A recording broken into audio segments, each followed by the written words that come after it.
give a thumbs up and say. Okay, here. Can you guys hear the sound now? I turned the mic on. How's the sound on the mic?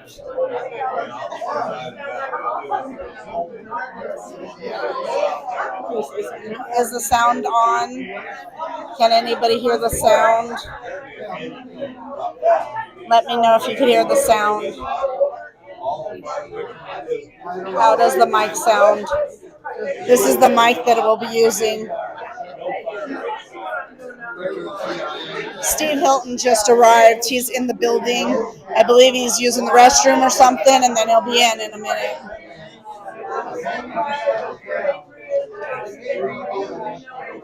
Right. Is there somebody just giving a welcome salutation? That'd be Jimmy. Jimmy? Should be.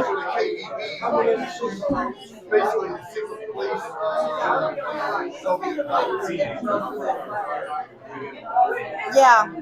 I keep buffering though. I don't know. Can you hear the sound now? Is the microphone working? Brian, I see that you're listening. I hope you can hear me now. Steve Hilton just... Okay.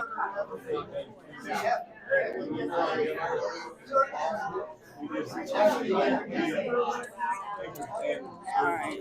The sound's going on pause again until we put this on Steve Hilton, and then we'll be back at the meeting.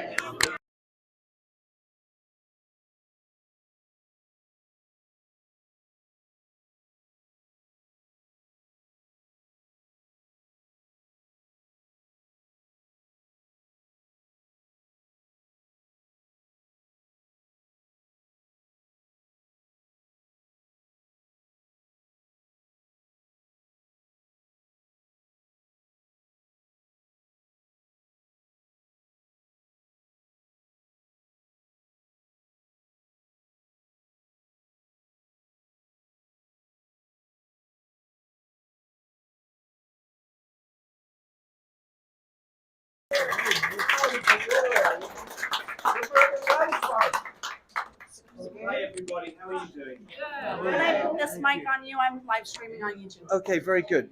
Where's Rachel? Do you want to? You can just put it on your jacket. Okay. Oh, where do you want me to stand? Up here? I want you Wherever. to stand up there so we can hear you. Hi everybody, how are you? We're great. How are you? Good to see you. Really? Okay, so can you, thank you. Oh, that is good. I think what's the better view? This way. Okay. If you film, I'll go down there. I think it's better that way. Can I go there? That's what you're set up to do. Yeah. Okay, so look. This is your show. Okay. All right. How are we all doing? Hang on a sec. Hi. How are you? Oh, very good. Hi, everyone. It is great to be here in Susanville. Thank you for coming. I'm just going to get straight to the point and say something, this is the first event I've done since my friend Charlie died. And I'm not sure I'm going to find it easy to get through it. Are you going to help me? Yes. Don't make us cry, please. You're making me cry. I know. So look, Charlie was one of the first people I talked to about running for governor. And I've known Charlie nearly 10 years. He used to be a guest on he was one of the, if you watch my show from the beginning, you'll know that Charlie was there, right from the beginning, and became a regular, and we became friends. So I've known him a long time. And so when I wanted to run for governor, I was thinking about it, and I went to see Charlie, and he said, I spoke to him, and he said, he didn't just say great or this or that. He wanted to do something about it, because that's who Charlie is. He's a doer, and he wanted to do so. He said, right, let's make a plan. We'll get together. I went to see him in Phoenix. He was all in. I apologize. He was there for me and for us. And I say us because Charlie loved California. He always said it the same way. He said, I have a heart for California. And he hated to see what has happened to our state, just like we all do. We all love our state so much, and we can't stand what they've done. We can't stand what they've done. This should be the greatest place in America. And it is really, because they can't ruin it forever, because they're not going to keep us down forever. And that's really what Charlie showed with his life and his work, that anything is possible. That's what Charlie showed us. And people said, you're never going to get young people to be conservative and support the Republican Party. Forget about it. Don't waste your time. And Charlie said, that's ridiculous. It's ridiculous because young people are no different to any people. We want what's best. Everyone wants the same things in the end. A good life. A decent life.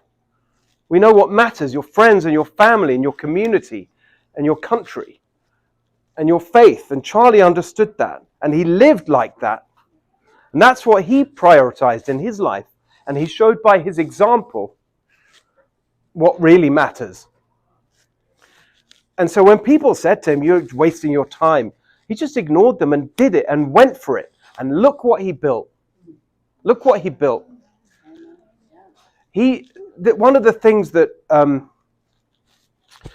I find, it just makes me laugh really when you see all this, and we've been all watching the news and you hear people talk about Charlie and they describe him in the headlines and in the news as conservative commentator.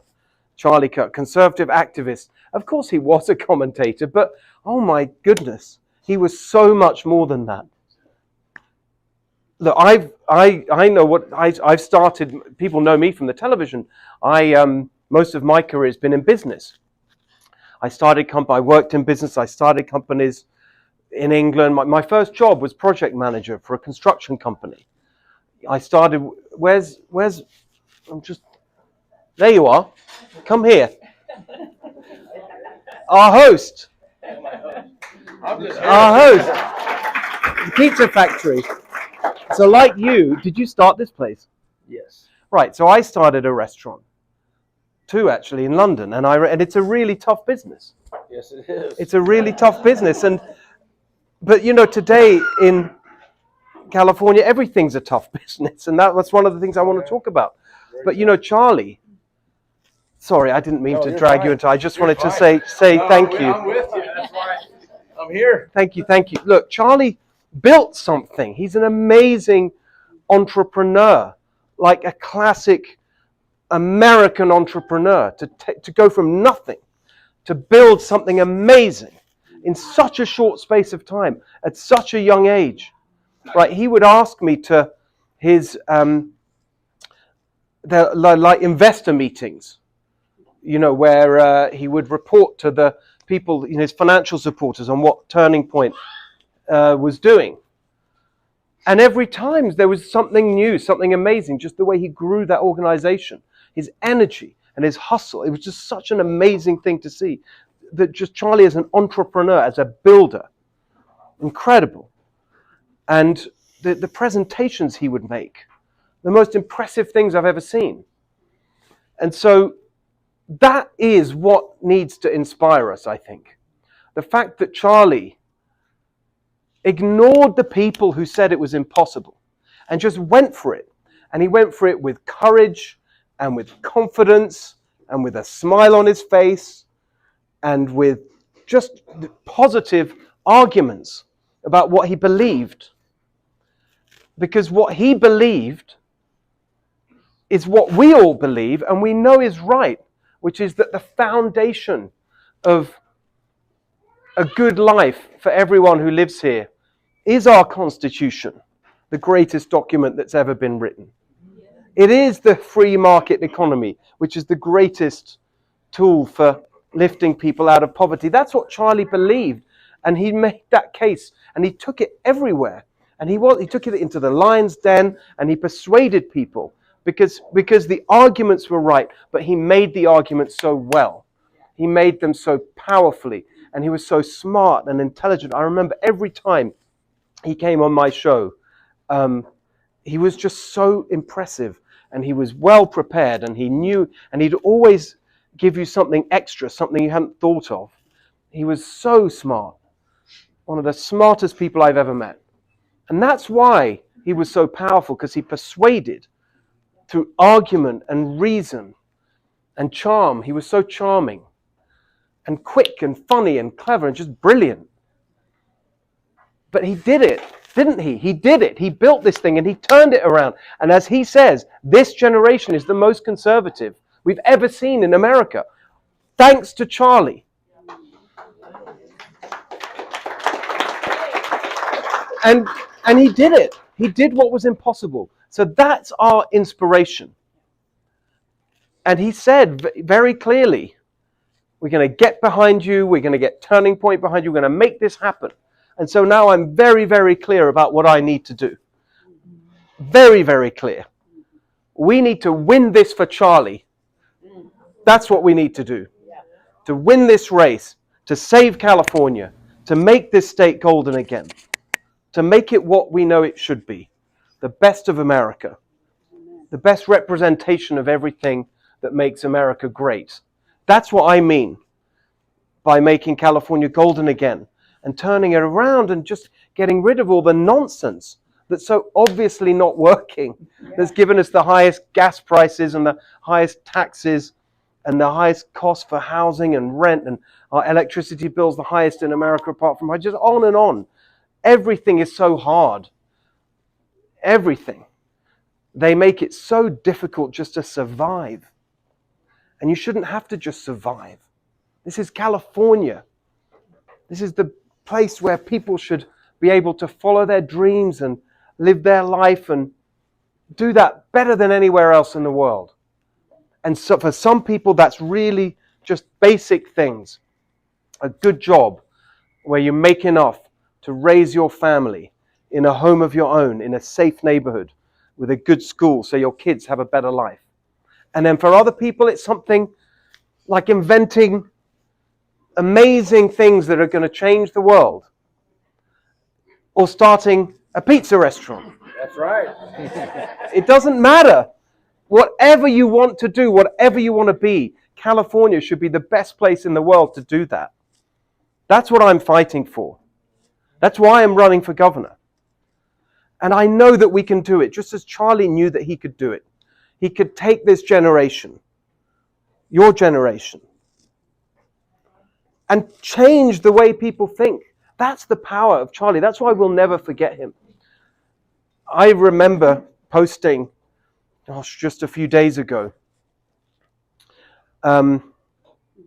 when we first heard the awful news, pray for Charlie. We cannot lose him. And even now, I think, in some sense, we haven't. Because I know he'll be there, inspiring all of us, forever. He's a giant. He really is. And the hole that he's left is very, very big. But we are the ones that are going to fill it with what we do and what we fight for and how we do it. With a smile on our face, just like Charlie did it. I mean, I've been on the road a long time now since we launched the campaign the last few months, and I've been telling people how we're going to pull it off and how I've got the plans and the policies, and we can talk about that. We'll have some questions in a minute. But I've been saying, one of the things I've been saying is I'm going to go through the people who are supporting me, Vivek Ramaswamy and Kevin Kiley, and I say they're behind me. I've got Charlie Kirk behind me, I used to say. I'm still saying it. Because I know he's behind me. He's behind us. He wants us to have the California dream. He wants our beautiful state to be golden again. So that's what we're fighting for. That's why I'm so happy to be here with you and to see all of you. and for coming together and doing it at very short notice. Thank you, Jimmy, for putting it together. Thank you so much. That's what I'm fighting for. We're going to win. We're going to save California. We're going to make California golden again. We're going to win this for Charlie. Thank you very much, everybody. Thank you. Thank you. I got through it, just about. So let's talk. What do you want to ask me about? Yeah. Will you bring nuclear back to California so we actually got reliable power instead of the situational power that they are shoving down our throats? Well, that's an amazing question, one of my favorite ones. And actually, guess where I was last night? Actually, near my house, there was a dinner I went to for a lady who's just published a book. She's just written a book called Rad Future. It's all about nuclear power. We had an amazing conversation. I absolutely agree with them. People ask me, what's your energy policy? It's very simple.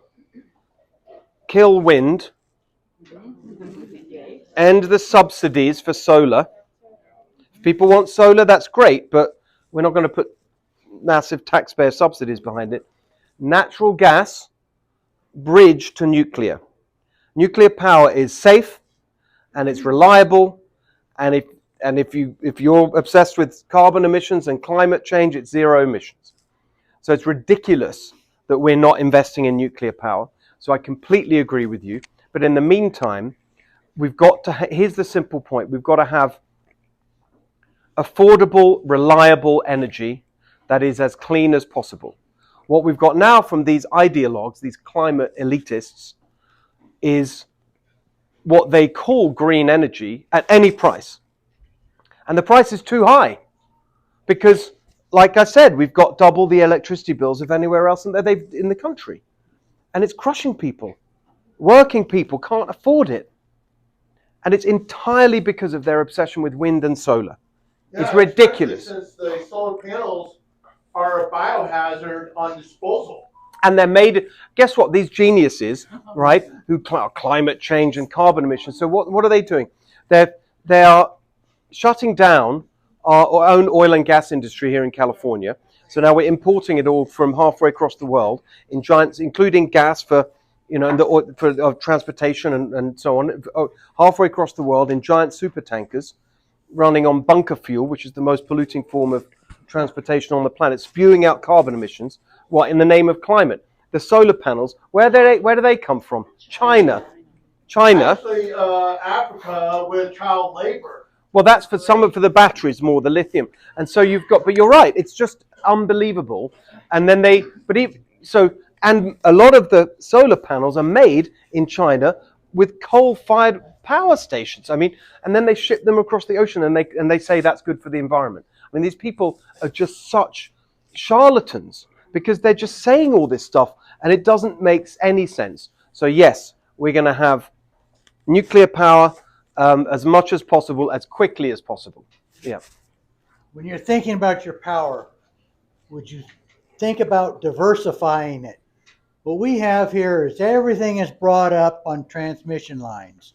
We have a major transmission line from Oregon coming right through the edge of the county, but we're without power all the time. We need to secure our energy by spreading it out so it can't be taken away from us. And I'm thinking about yes, intentional as well as fires and, I've always believed in decentralized power generally, right? Not just about energy, power in the energy sense, but generally, politically as well.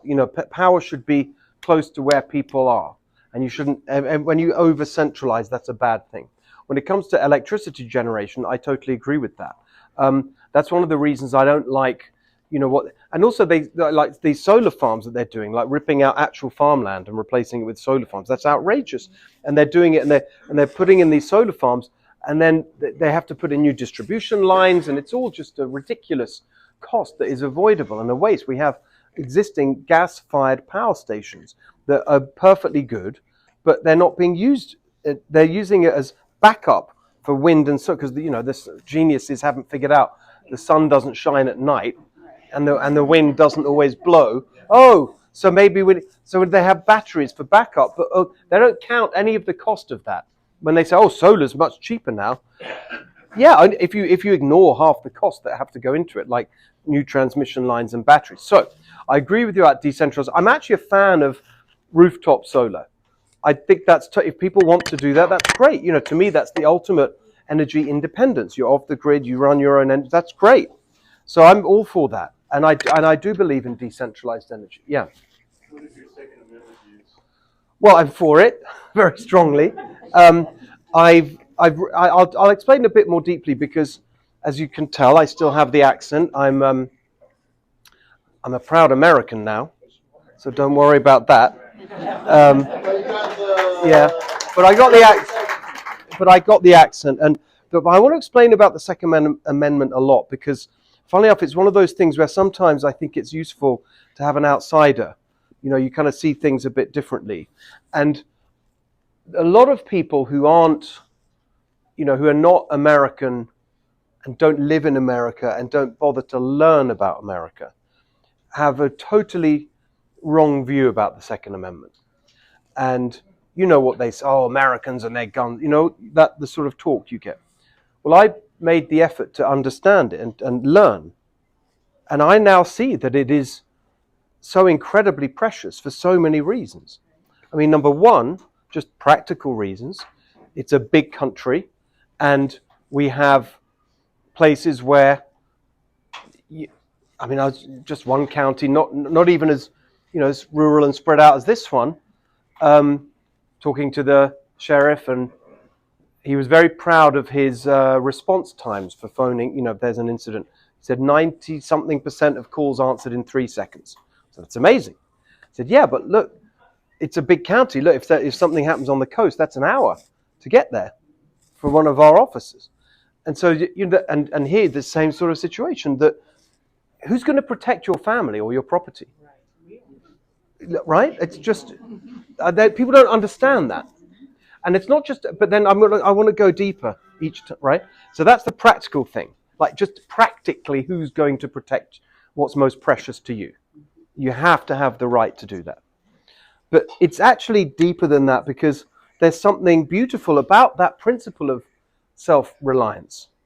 That's something really good about America, that emotionally and philosophically, we don't just expect the government to do everything. We understand the principle of self-reliance.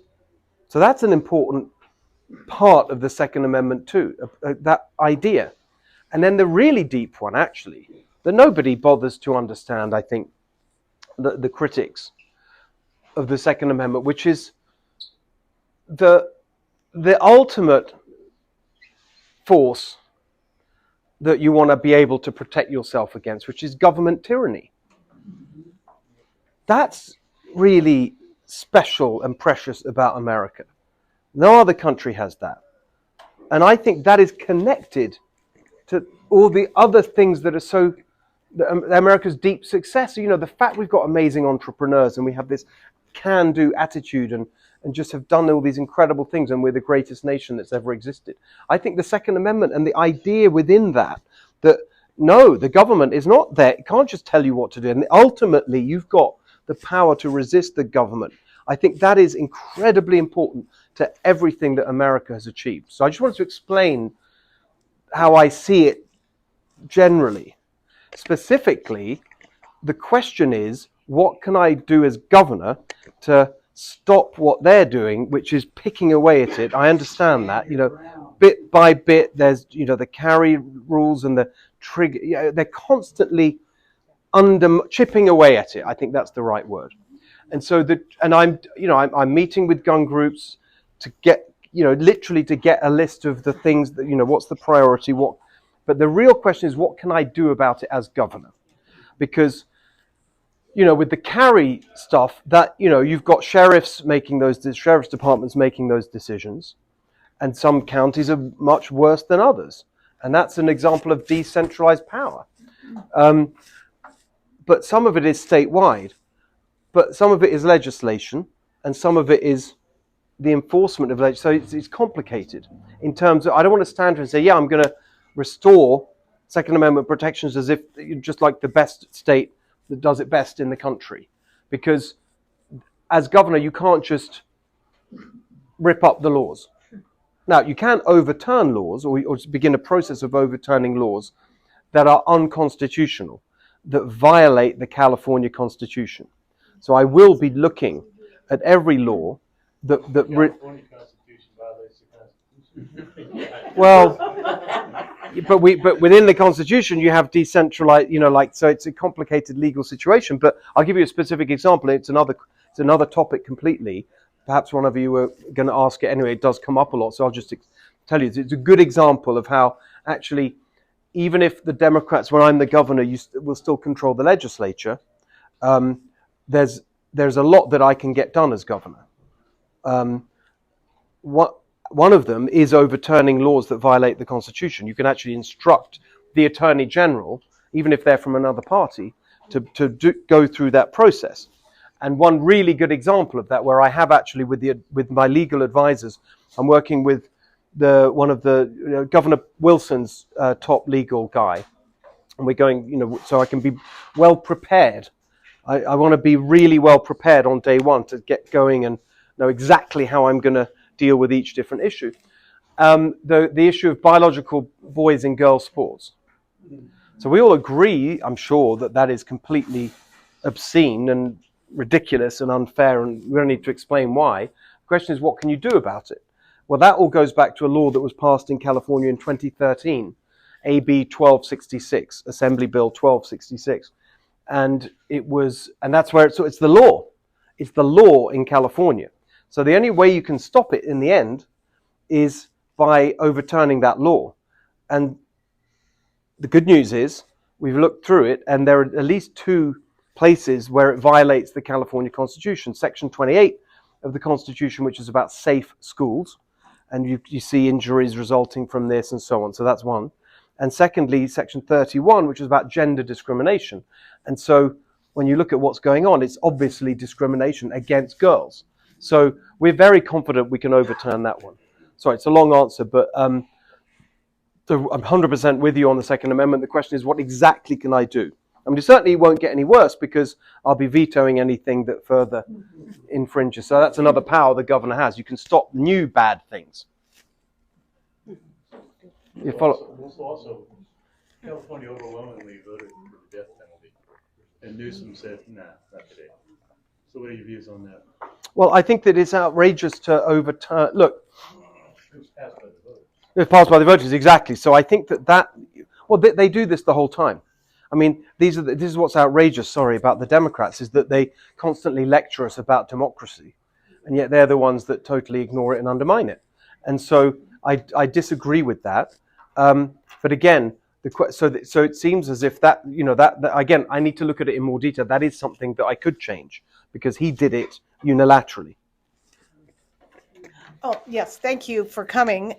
As you well know, California has suffered horrific fires throughout all over Southern California, Northern California, and now we are the recipients of horrendous insurance costs. Yeah. And I know myself, my insurance was canceled. I'm sure there's many of us here that have had their insurance canceled.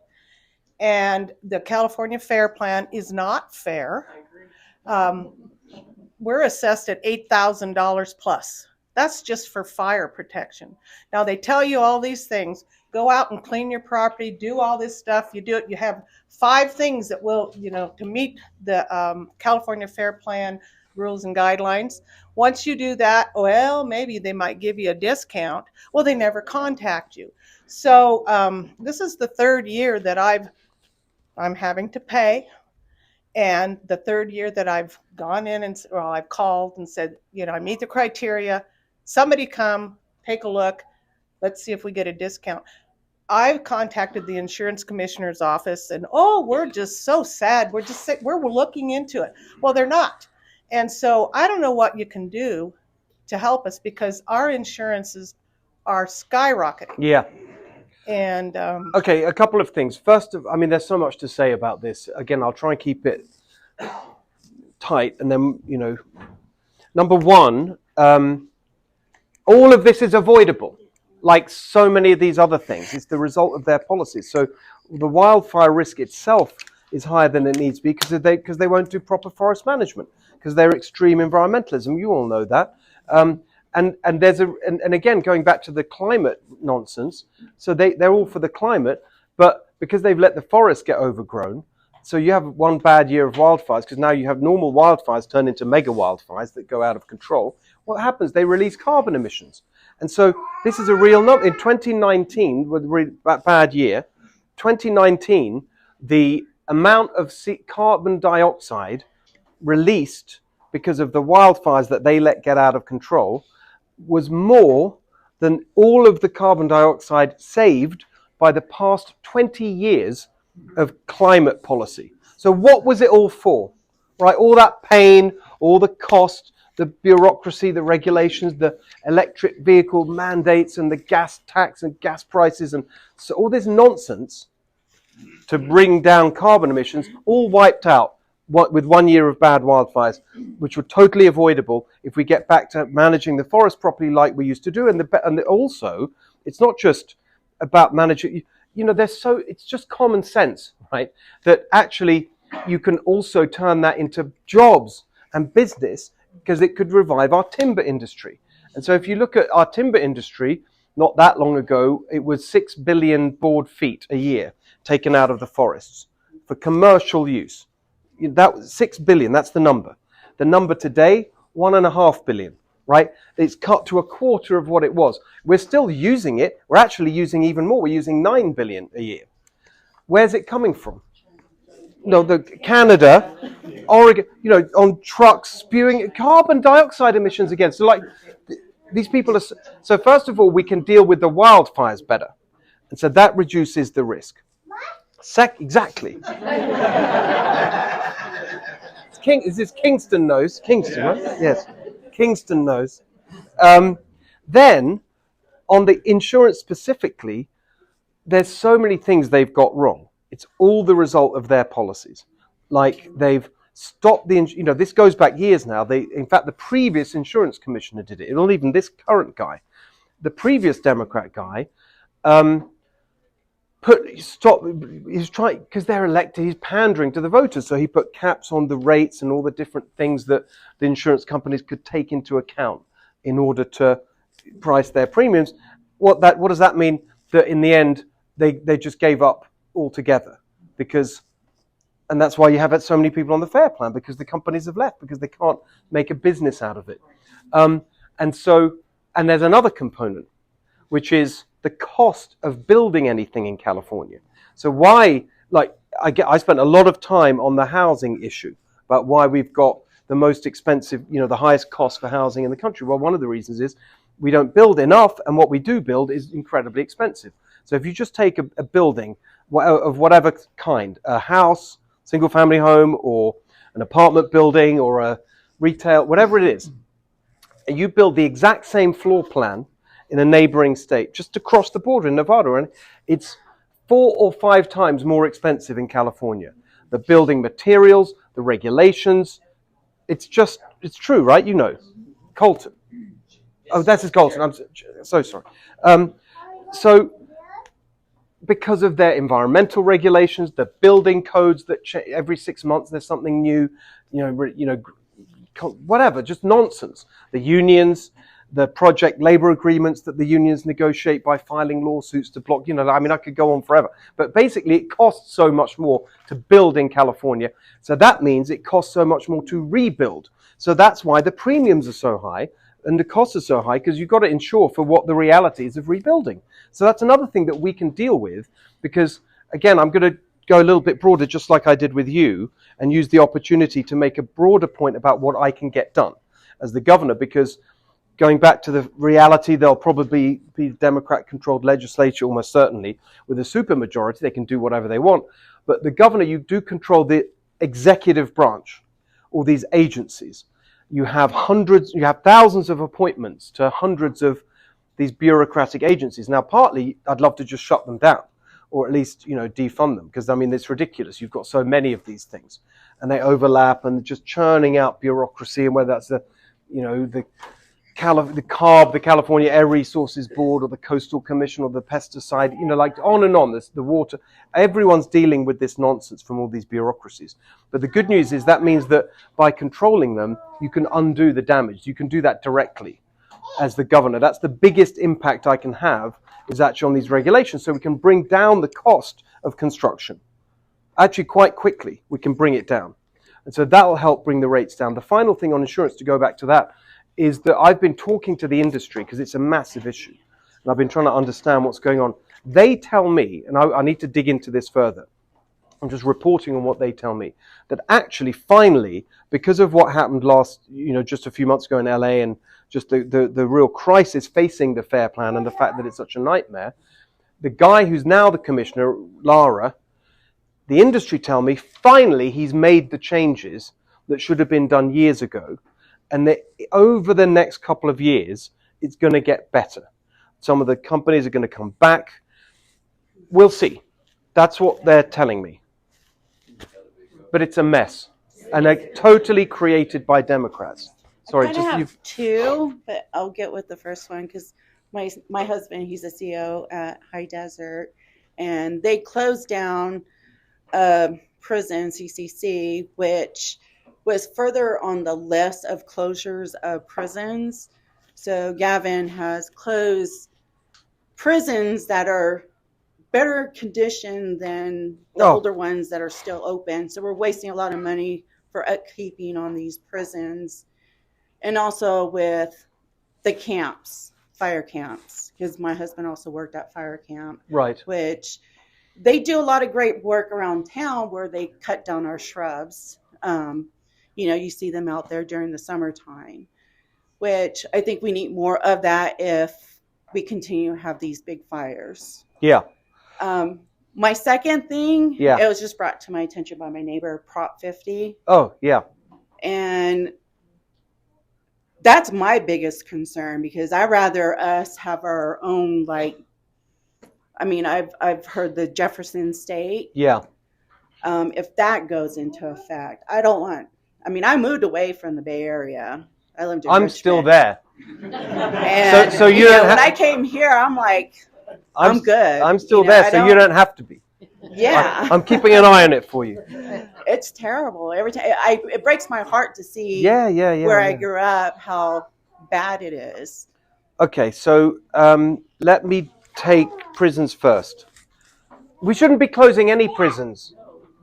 It's insane. I mean, it is directly connected to the crime explosion.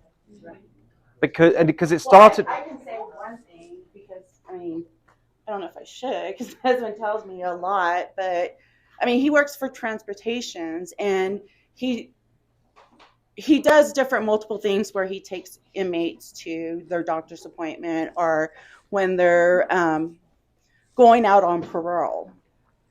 Well, during COVID, a lot of prisoners were released. Yes. And there was one that was released and went to Sacramento and shot up 8 people, killed 8 people. I'm sorry. I just want to say something. Ask you all a question, actually, and I don't mind either way. That's why I looked at my very exciting phone is an old flip phone, exactly. I just want to say something. I remember your question, prisons, Prop 50. I'm going to get there. But what I wanted to just ask you all is this. So I just saw before I came in here. So I'm friends with Charlie's producer of his show. I used to go on his show all the time, and I just saw their Erica is she's on at 5:15 our time, and I just wanted to ask you whether you wanted to watch it together. Yes. And if we do, because I would look, we can all watch it later. It'll be on the line, but I don't know. I feel quite strongly I'd like to watch it. Yes. With together. Yeah. So I don't know how we do that. Whether don't you think? Absolutely. So that's 15 minutes time. I don't know whether we can make that happen somehow.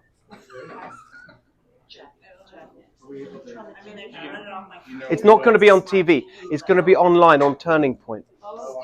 Yeah.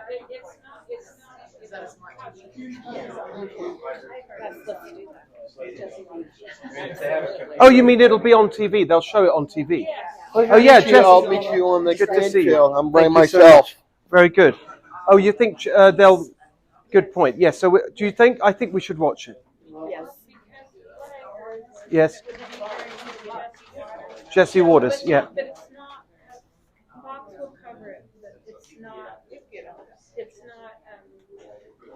they're covering it. Yeah, I understand. Okay. Let's get. Can someone think about that? Like, does that TV work? You don't have the cable. Does it have cable? Yes, I mean I can hook an HDMI cable from a laptop to it. I didn't want to disrupt the whole thing, but it's important. It sounds like it's important to you all as well. So, yeah. So, yeah, but 15 minutes. Yeah. Right. Let me get to your. Can we all? No. Yeah. I just need to answer the. Can we come back to while they're working on that? Sorry, I sort of. If we can come back together. Yeah. Let me get to your question. So, you can see it's on my website actually. A plan. My number one, because I want to broaden it. The prisons issue is obviously a crime issue. Now, fighting crime again is very decentralized in California. You've got sheriffs, you've got police, you've got mayors. It's a lot of different layers for fighting crime. So, what can the governor do? The main thing the governor can do is the state prisons. Because what's happened over the last, 10, 15 years, they've been closing all these state prisons. It's 4 big ones have closed. There's a 5th one they're about to close. And that means, and then on top of that, exactly as you said, in the pandemic, they released tens of thousands of prisoners. So over the last, few years, you've got tens of thousands of dangerous, violent criminals have been released from prison. Either straight into the community or transferred to county jails. So county jails are now totally overflowing, and there's no room there. So that means that at the local level, for less serious crimes, but crimes where you still should be in jail, the judges know there's no room in the county jails, so they're letting people out. So basically, you've got catch and release going on, where they book someone, take them in, and they're straight out. And so on top of that, the police, and they tell me this directly, it demoralizes them because they know that if they catch someone, nothing's going to happen, basically. And so that means your policing gets worse because, why would you bother if so this closure of prisons has caused a problem right the way down the system. And so it's a really big issue, actually. And so I am very, very committed to not just stopping the prison closure program, but reopening or building new. Well, the way I put it is, however we do it, increasing prison capacity. And by the way, it's also the humane thing to do, because in the end, we want to punish people and hold them accountable for what they did, but also you want to stop them reoffending. You want to cut crime. And a big proportion of crime, well over half of crime, is reoffending, is repeat crime from the same people. So you need to rehabilitate them as well as punish them. It's rehabilitation and punishment. And so that's why you need the prison capacity, because if you don't have the capacity, if you don't have enough officers, you can't do the rehabilitation either. So it's a really important policy area. I'm very glad you raised it. On Prop 50, it's just a complete power grab by the Democrats. We have to stop it. I'm trying to stop it before it even gets to the ballot, because I don't want them wasting $250 million of our money on this election nobody wanted in November coming up. Who asked for this? Nobody. It's totally Newsom's power grab. It's basically him trying to show the Democrat, hardcore base he's fighting Trump. He knows that basically Northern California is Republican. Well, it's not. I mean, Trying to silence us. Exactly. So he's taking out. He wants to take out the representation. So here are the numbers. Right now, on redistricting. Right now, even in a bad year where we have, not particularly a strong candidate, not the Republican vote in California The whole state is much higher than people think. This is a much more Republican state than people think. So even in a not great year, we get just over 40% of the vote. The way people talk about California, you think it's like 20%. It's not. It's 40% at least. And in exchange for that 40% of the vote today, with the rigged maps they've already done, because they keep talking about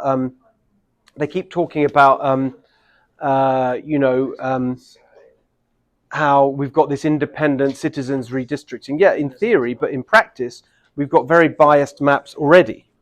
So for the 40% vote today, we have 17% of the congressional seats. 17. With these new maps that they're trying to get through with Prop 50, it will be 6%. It's totally unacceptable. So we have to win it. But the final point I would make to your Jefferson, is that actually I don't agree with that, because I think we can win California. I think we can. I really do believe that. And so I don't want to concede to them that, well, we'll never win the coasts. I think we can. And so my point, let's give it a shot this time. Let's really go for it. I think people have had, I'm sorry? What's the status of the lawsuit? Oh yes, sorry, exactly. So I filed a lawsuit week before last in federal court. So the Republicans in Sacramento filed filed 2 lawsuits in the state Supreme Court. They were kicked out. They were thrown out immediately because basically what these Democrats have got now, there's one party rule. They got a puppet legislature that waved this through and a puppet Supreme Court that waved it through. It's outrageous. Still, that's why we focused on federal court. So my lawsuit was in federal court. They're not responding to it. So actually, I just had a meeting with the lawyers yesterday. We're going to chase it. We're going to ask for an immediate injunction to stop them doing this. I don't know whether it's going to work, but I'm trying. Like, we got to try. We got to fight. And so, no, it's where is it? It's in. We filed it in Orange County Federal Court in Orange County. So I don't know. No, I don't think so. I can't remember. It's in Orange County. We filed in Orange County, but look, we think our argument is right. Look, that they can't do the whole point of it's equal protection is the argument, which is that in all the law, it's very clear the equal protection clause has been interpreted as meaning one person, one vote, and every vote should have equal value. And the way that that's been interpreted is that you have equal population for every district, because otherwise one person's vote is worth more than another. Here's another way of looking at it. Today, because of the way that they've done the districts today, a Democrat vote in California is worth 3 times as much as a Republican vote. Basically, it takes around 200,000 votes to elect a Democrat to Congress. It takes over 600,000 votes to elect a Republican to Congress. With these new maps, it's going to be 8 times. A Democrat vote will be worth 8 times a Republican vote. It's going to take, I remember these numbers, with the new maps, it will take 193,000 votes to elect a Democrat to Congress, 1.52 million votes to elect a Republican. That's what they're doing, these people who lecture us about democracy. No way. Sorry, yeah. I wanted to speak about, you were talking about the rehabilitation, and I can tell you I was there when CDC went from CDC to CDCR.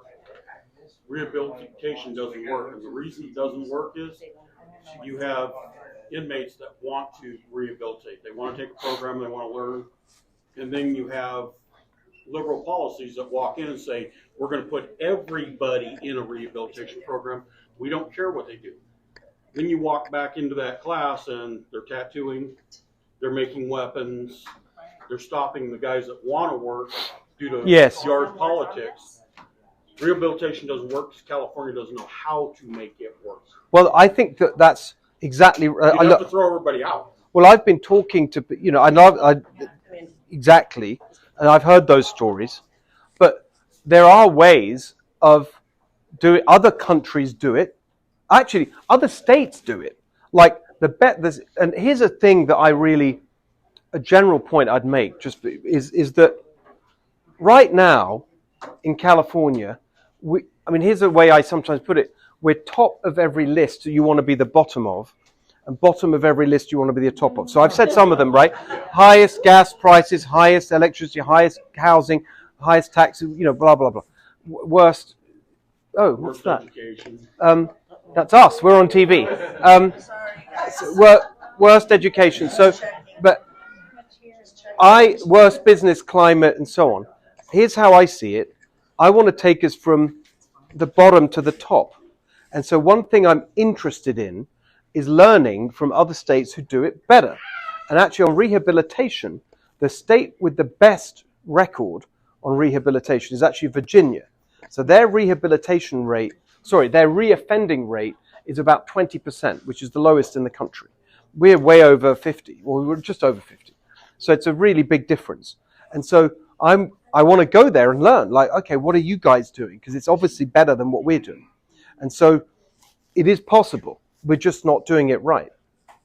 We had a 95% recidivism rate, and I don't know what it is now because since I retired, they've thrown 69,000 inmates out of prison.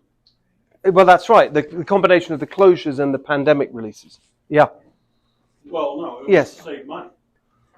No. $15.9 billion in 2011. No. It's worse than it's much worse than you're saying. This is no. Let me please make this point. The reason that they closed it, they closed the prison. Basically, I've looked at the numbers. They basically halved the prison capacity, the number of inmates, more than doubled the budget. They didn't save any money. They spent more money. That's how insane these people are. They literally half the amount of people, double the cost. The reason they're doing it is they're ideologues. It's ideology. It's this criminal justice reform that they call it. And there's a very particular part of it. They call it decarceration, which basically they don't think anyone should be in prison or jail for anything because they think it's racist. Like everything else, it's racist because there are more black people in prison. It's all this ideology. That's why they're doing it. And they haven't even said they've actually spent more money for like everything else. I mean, it's actually, I'd forgotten that point. I should make that point more often. It's a classic example of their idiocy. Yeah. Oh, sorry. Going back to high taxes, do you support keeping, modifying, or repealing California's 11% excise tax on firearms and ammunition? 11% on... Well, first of all, it's going to be... You can't directly affect the tax rate. So that's a question that, you could put it in the budget, but then they can... So I have a tax plan. It's already there, though. No, I understand. So but the question is, can you change it unilaterally as the governor? I think the answer is no. But it's legislative, exactly. But you can propose a budget. That's what the governor does. They propose a budget, and then here's Andrew. Sorry, he's Charlie's producer. He's just texting me. Oh, good. Okay. Okay. Do you mind if I just text him back? He's literally producing this. He'll be very. I'm going to tell him we're all watching it together. It'll make him very happy. Yes. He's literally producing. He's Charlie's. He's doing that to make sure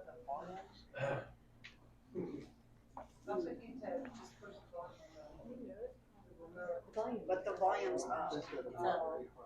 But when I play So let me just. It's the sound off the mic, so I think I have to take the mics off. I don't know. We'll see when it plays because there's no sound on it right now. There's nothing else I can do. Can we do closed caption? So excuse me. Let's just stop now because it's about to start. Can you not get the sound? There's no sound on it right now, so I don't know. When I hit the Well, volume, all I'm getting is the microphone sound from our live stream. Get your phones out.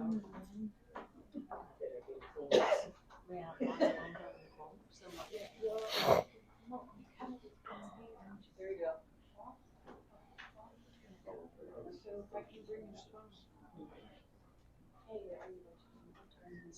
Is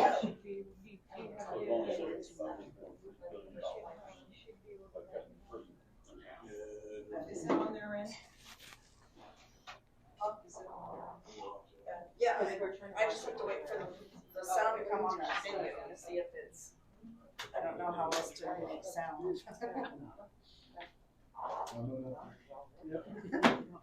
What that sound? We have an Austrian as governor of the state. Yeah. Sorry, the excise tax. I haven't forgotten. We'll get back to it. It's live Right. He was real.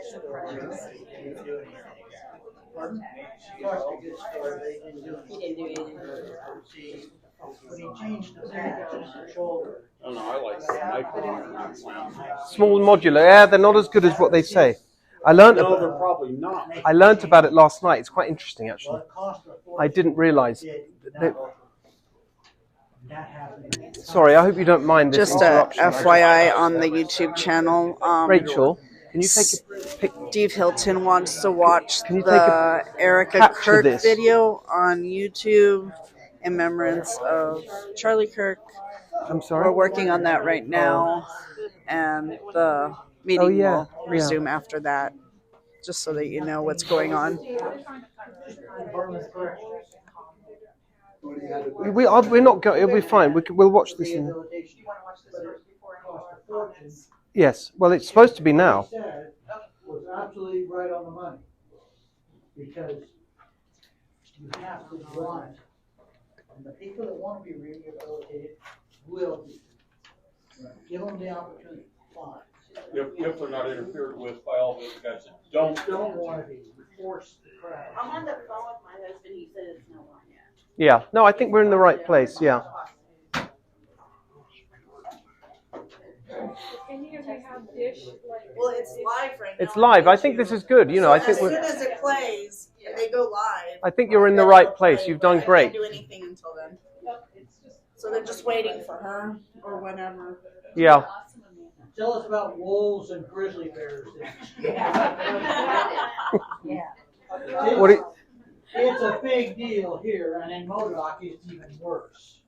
Well, wasn't the wolf thing? There wasn't. Yeah. They were it's all they reintroduced them, right? That was the. And they're killing. And they're now out of control. And you can't do anything about protecting your property. About what? Your herd. Yep.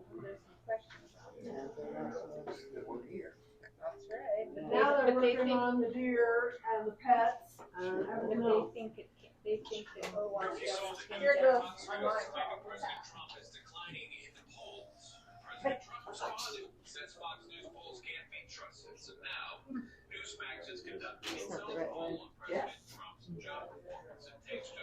What's that? Oh, I did Newsmax earlier. Well, I mean, I can keep. What do you want me to do? I mean, Is this directly from Turning Point? yeah. Yeah, this is their actual YouTube channel. Yeah. Turning Point USA's YouTube channel. And it says it'll begin soon, so I'm sure when they're ready to hit it.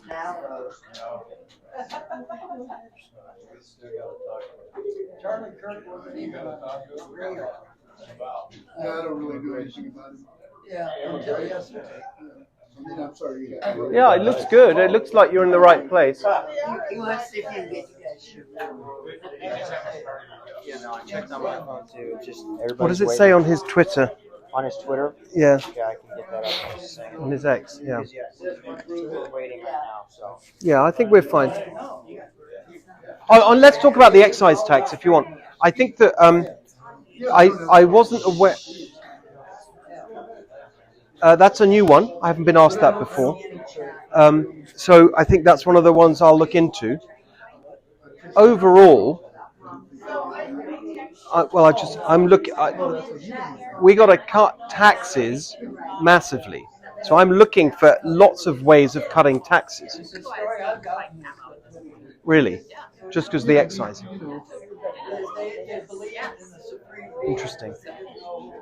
So that's on top of whatever local sales tax and everything.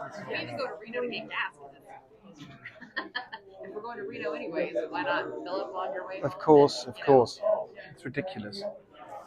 Twitter's the same thing. It's live right now. I think they might be taking her saying it because it's live. Everybody's waiting. To see Yeah, it's okay. Yeah, that's my friend Andrew. Andrew? Yeah, I just was texting with him. Is he the guy who's setting it up, or is that? Mm-hmm.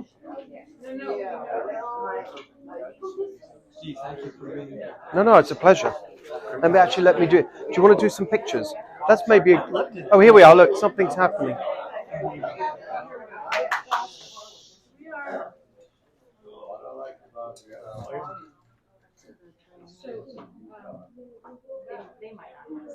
That's a new one. I've been off that.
I have it.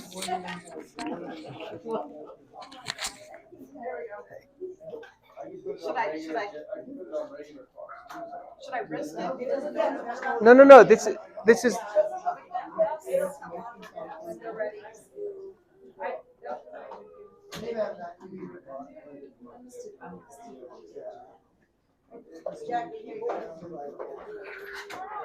What's your question? What's this?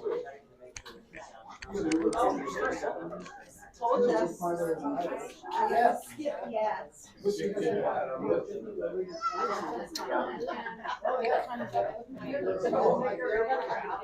It does sound. Shouldn't we have heard sound from the ad?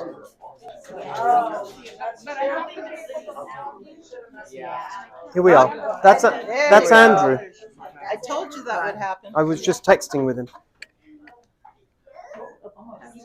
Someone get it on their phone and maybe we can watch it and we can have the sound. If the sound isn't working. I do have it on my phone. I have it on my phone too. There'll be sound playing. Nobody's had sound yet. Right. Yeah, there's no sound yet. No, well, it's farthest northeast. I've been to up to Crescent City, so that's as far north as you can go. Northeast, yeah, I haven't been northeast as far as this. I probably have. So a few years ago we went on an RV trip and we went to Lassen. So Lassen National Park. Is that north of here or not? It's just west. So I've been, so probably Lassen, and then we went Reading, and then along the Trinity River.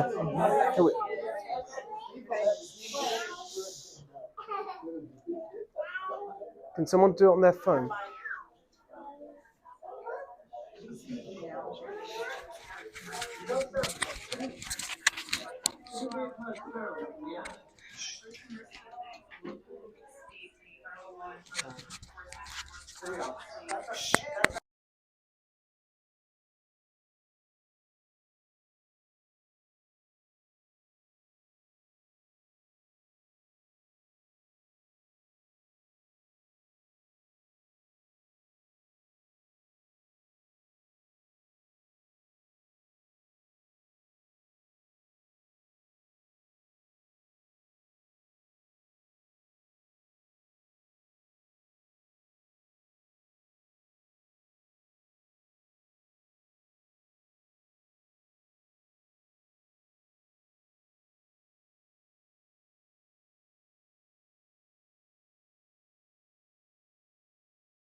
me if he ever did run for office that his top priority would be to revive the American family. That was his priority. One of Charlie's favorite Bible verses was Ephesians 5, verse 25. Husbands, love your wives as Christ loved the church and gave himself up for her. My husband laid down his life for me, for our nation, for our children. He showed the ultimate and true covenantal love. I will never, ever have the words to describe the loss that I feel in my heart. I honestly have no idea what any of this means. I know that God does, but I don't. But Charlie, baby, I know you do too. I know you do. So does our Lord. And our world is filled with evil. But our God, you guys, our God is so good. He's so incredibly good. And we know that for those who love God, all things work together for good, for those who are called according to his purpose. Already I have seen the worldwide outpouring of love for my husband. I've heard the testimonies from people my husband inspired to get married, to start families, to seek out a relationship with God. It's the most important one of all.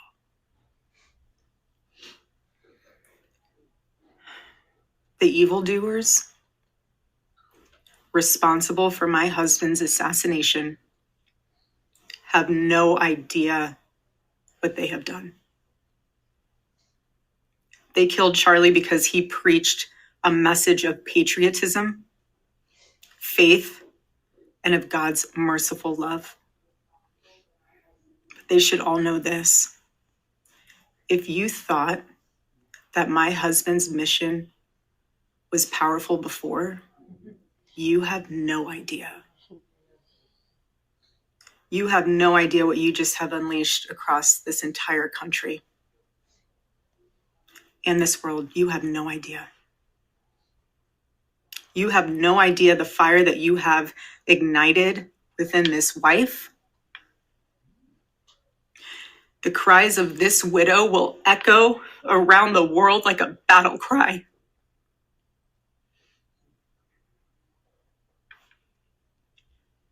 To everyone listening tonight across America, the movement my husband built will not die. It won't. I refuse to let that happen. It will not die. All of us will refuse to let that happen. No one will ever forget my husband's name, and I will make sure of it. It will become stronger, bolder, louder, and greater than ever.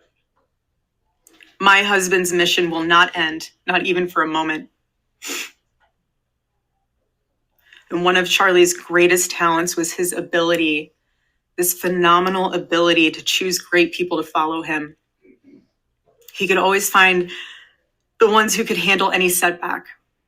And it's almost like he knew, he could see it in you. Even when you couldn't see it in yourself, he just knew. He knew you could handle it. You thought you only had 5% left, and he knew you had 15. He knew you were ready to go that extra mile even when you didn't.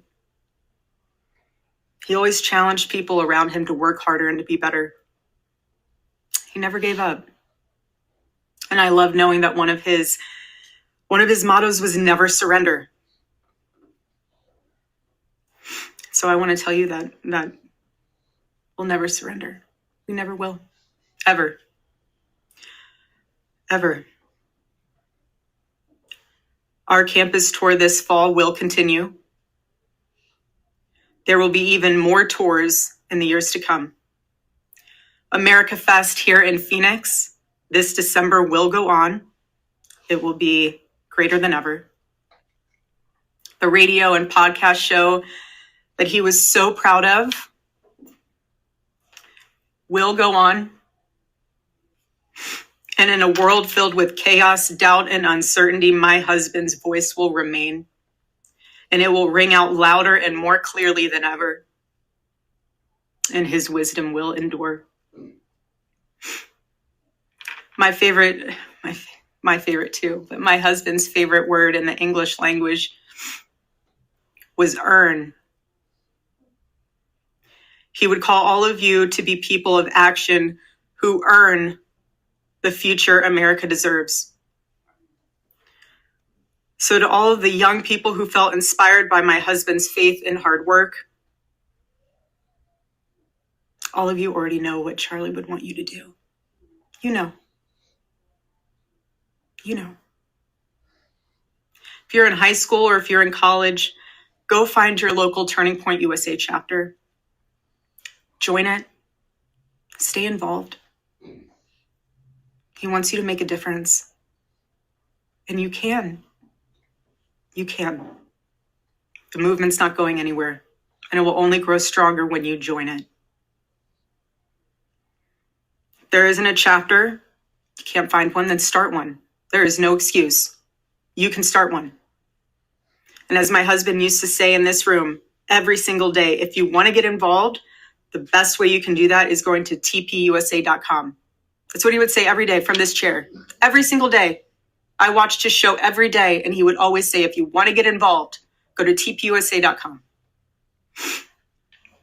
If you're a pastor, join our movement at TPUSA Faith.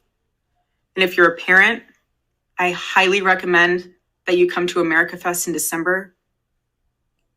Sign up right now for that because we would love to see you. I would love to see you. Charlie would. He'll be there. He'll be there in spirit. Bring your kids, bring your family. But most important of all, if you aren't a member of a church, I beg you to join one. A Bible-believing church. Our battle is not simply a political one. Above all, it is spiritual. It is spiritual. The spiritual warfare is palpable. Charlie loved his Savior with all of his heart, and he wanted every one of you to know him too. He wanted everyone to know that if they confess the Lord Jesus Christ who rose from the dead, then they will be saved. Hear me when I say this, nobody is ever too young to know the gospel. Nobody. Nobody is ever too young to get involved with saving this beautiful country, this country my husband loved and still loves. And nobody is ever too old either. There's no age limit. I know my husband is still here. He's watching over us. I don't remember the last time I slept. I couldn't sleep last night. And Charlie, baby. Charlie, I promise I will never let your legacy die, baby. I won't. I promise I'll make Turning Point USA the biggest thing that this nation has ever seen. I promise. Charlie, I love you. I love you, baby. Rest in the arms of our Lord as he blankets you with the words I know your heart always strived to hear. Well done, my good and faithful servant. When I got home last night, Gigi, our daughter, just ran into my arms. And I talked to her and she said, Mommy, I missed you. I said, I miss you too, baby. She goes, where's Daddy? What do you tell a 3-year-old? She's 3. I said, baby, Daddy loves you so much. Don't you worry. He's on a work trip with Jesus, so he can afford your blueberry budget.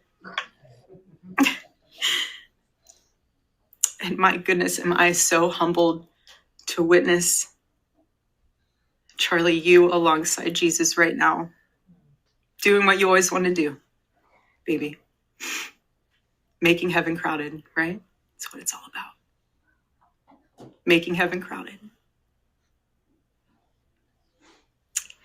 I can't wait to see you again one day.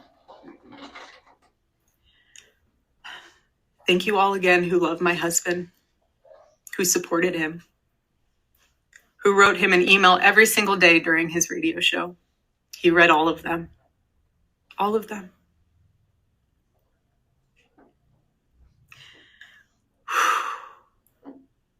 God bless you all. And may God bless America.